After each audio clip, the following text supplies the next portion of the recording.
Selamat malam Bapak dosen. Kali ini saya akan mempresentasikan hasil kerja saya. Perkenalkan, nama saya Hanis Maruf, NIM 2020 520107. Langsung saja. Pengertian.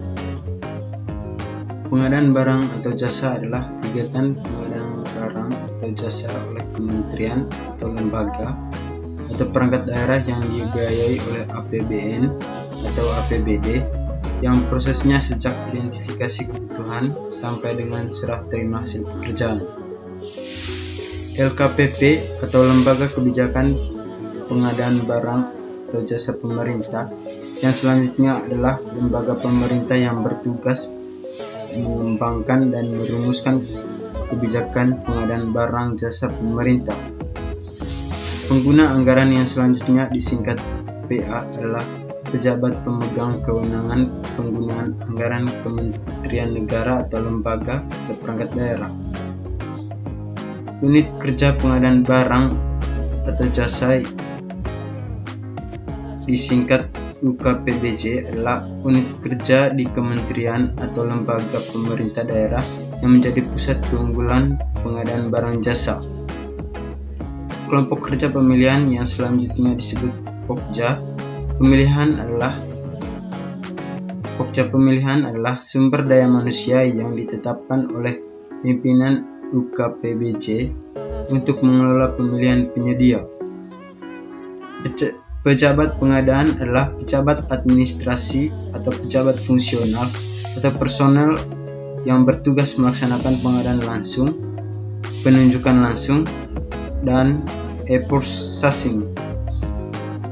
Pejabat pemeriksa hasil pekerjaan yang selanjutnya disingkat PJPHP adalah pejabat administrasi atau pejabat fungsional atau personel yang bertugas memeriksa administrasi hasil pekerjaan pengadaan barang jasa. Panitia pemeriksa hasil pekerjaan yang selanjutnya disingkat PPHP adalah tim yang bertugas memeriksa administrasi hasil pekerjaan pengadaan barang jasa.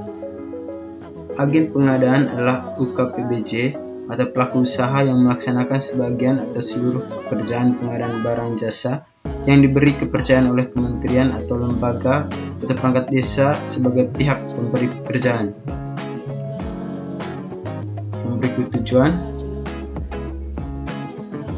Pertama, tujuannya yaitu menghasilkan barang jasa yang tepat dari setiap uang yang dibelanjakan, diukur dari aspek kualitas, jumlah, waktu, biaya, lokasi, dan penyedia.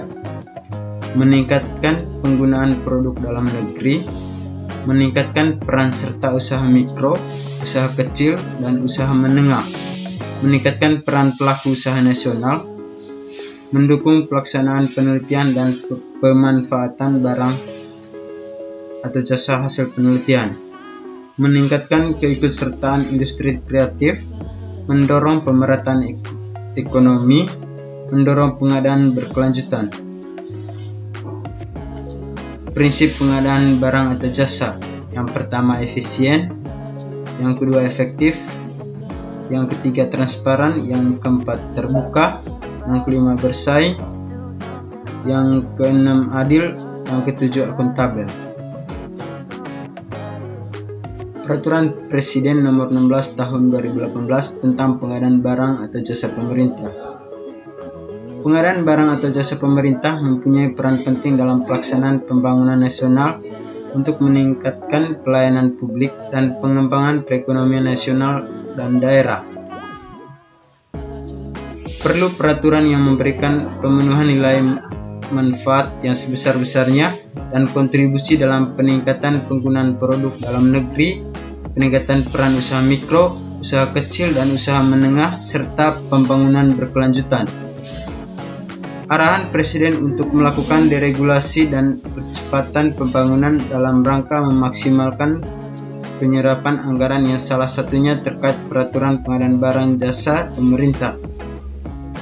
Keputusan Presiden Nomor 11 Tahun 2016 tentang Program Penyusun Peraturan Presiden Tahun 2016 mengamanatkan perubahan Peraturan Presiden tentang pengadaan barang jasa pemerintah harus diselesaikan pada tahun 2016. Tindak lanjut hasil rapat terbatas Kabinet pada tanggal 29 Desember 2016 yang membahas mengenai revisi peraturan tentang pengadaan barang atau jasa pemerintah. Tujuan pengadaan. Tujuan pengadaan ada beberapa, yaitu yang pertama, menghasilkan barang atau jasa yang tepat dari setiap uang yang dibelanjakan, diukur dari aspek kualitas, jumlah, waktu, biaya, lokasi, dan penyedia. Yang kedua, meningkatkan penggunaan produk dalam negeri. Yang ketiga, meningkatkan peran serta usaha mikro, usaha kecil, dan usaha menengah. Yang keempat, meningkatkan peran pelaku usaha nasional. Yang kelima, mendukung pelaksanaan penelitian dan pemanfaatan barang atau jasa hasil penelitian. Yang keenam, mendorong pemerataan ekonomi. Yang ketujuh, mendorong pengadaan berkelanjutan. Yang berikut, pekerjaan terintegritas.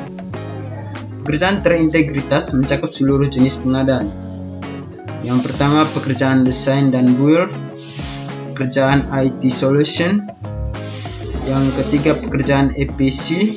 Yang keempat, pekerjaan pembangunan atau pengoperasian dan pemeliharaan. Kerangka acuan kerja atau KAK. KAK atau kerangka acuan kerja atau kerangka acuan kegiatan yang disingkat KAK adalah dokumen perencanaan kegiatan yang berisi penjelasan atau keterangan mengenai apa, mengapa, siapa, kapan, di mana, bagaimana, dan berapa perkiraan biaya suatu kegiatan. PPK atau pejabat pembuat komitmen, sebagaimana diatur dalam pasal 11 ayat 1 huruf B, memiliki tugas menetapkan spesifikasi teknis kerangka acuan kerja. Dengan demikian, berdasarkan regulasi tugas tersebut dilaksanakan oleh PPK. KAK usulan rencana kegiatan dibuat oleh perangkat daerah sebelum atau paling lambat bersamaan dengan penyusun rencana kegiatan dan anggaran perangkat daerah dan anggaran sebelum disetujui atau disahkan untuk seluruh kegiatan. KAK atau kerangka acuan kerja ini merupakan petunjuk bagi kontraktor pelaksana yang membuat penetapan sasaran, rencana kegiatan, jadwal pelaksanaan, pengadaan, masukan, asas, kriteria, keluaran, serta proses yang harus dipenuhi dan diperhatikan serta diinterpretasikan ke dalam pelaksanaan pengadaan konstruksi fisik sentral. Pelaksanaan konstruksi. Ada beberapa tahap pelaksanaan konstruksi. Yang pertama, tahap prakontra. Tahap prakontra yaitu persiapan pengadaan, pemilihan penyedia jasa. Yang kedua, tahap penandatanganan kontrak. Tahap penandatanganan kontrak yaitu penyusun dokumen kontrak, penandatangan kontrak. Yang ketiga, tahap pasca penandatanganan kontrak. Tahap pasca penandatanganan kontrak yaitu persiapan pelaksanaan kontrak, serah terima pekerjaan. Jenis-jenis kontrak konstruksi.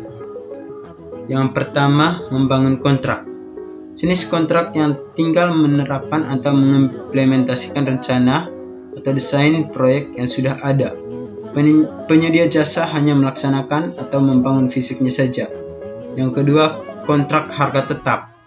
Kontrak ini melakukan perhitungan kontrak berdasarkan pada biaya dari setiap unit ukuran atau volume. Variasi dari kontrak ini adalah harga tetap tidak berubah hingga proyek selesai, atau harga yang didapatkan dengan perkiraan volume atau sliding rate.